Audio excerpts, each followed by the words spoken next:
Hello! Welcome to Ramblings with Rebecca. Today, does the Telly Lie? Media in the Middle East.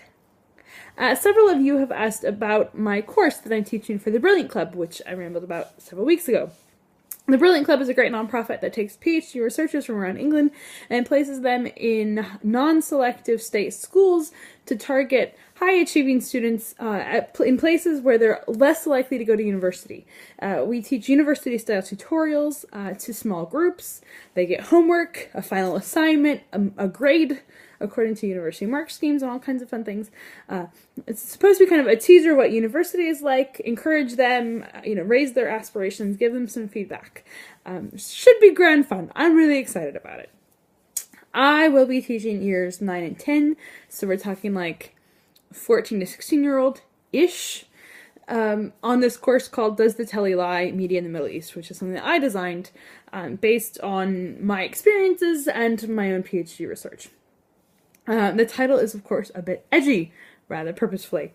The whole class is really about getting students to reflect on the role of media in society, the role of the news in shaping public opinion, and then also broader questions of how do we value and judge things like truth and fact, what counts as credibility, evidence, those kind of things.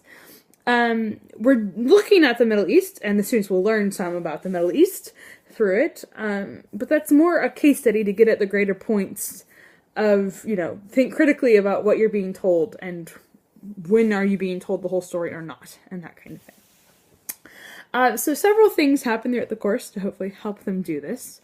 The final assignment is to choose a topic or event, a speech, the Talk for Your Square protests, gender, whatever, in the Middle East or North Africa, and look at how 3 different pieces of media, at least 3,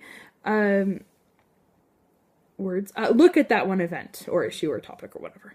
The 3 pieces of media have to be at least one each from the US, the UK, and the Middle East, so originating in those places. So say like the BBC, the Washington Post, and Al Jazeera, or something like that. And the idea is really to get students to see how the same thing is talked about differently from different news sources, even very credible ones. Throughout the course, we'll also be hosting a debate on whether or not Wikipedia should be considered an academic source that you can cite in like an academic essay.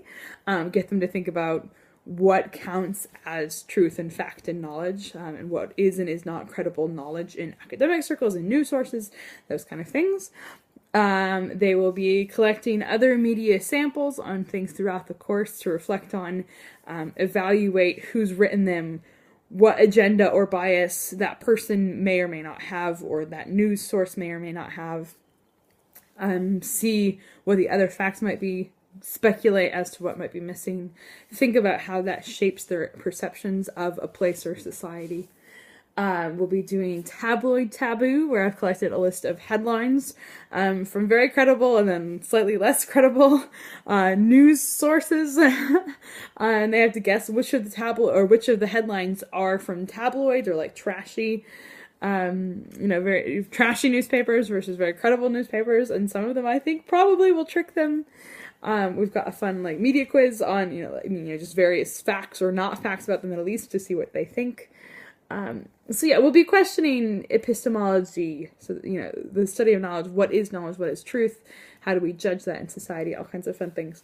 The point of it is not really the Telly lies to you, but oftentimes, well, really all the time, nothing that anyone says, including me, is the whole truth.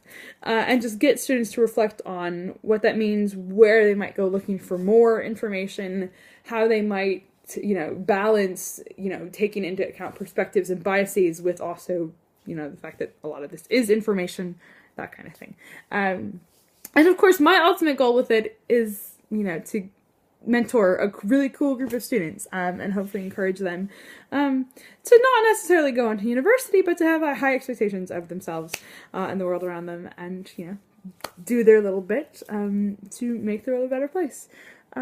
And of course also to question it and what they're being told. So hopefully we will be producing happy little critical thinkers. Fingers crossed. Let me know if you'd like to know more about the course.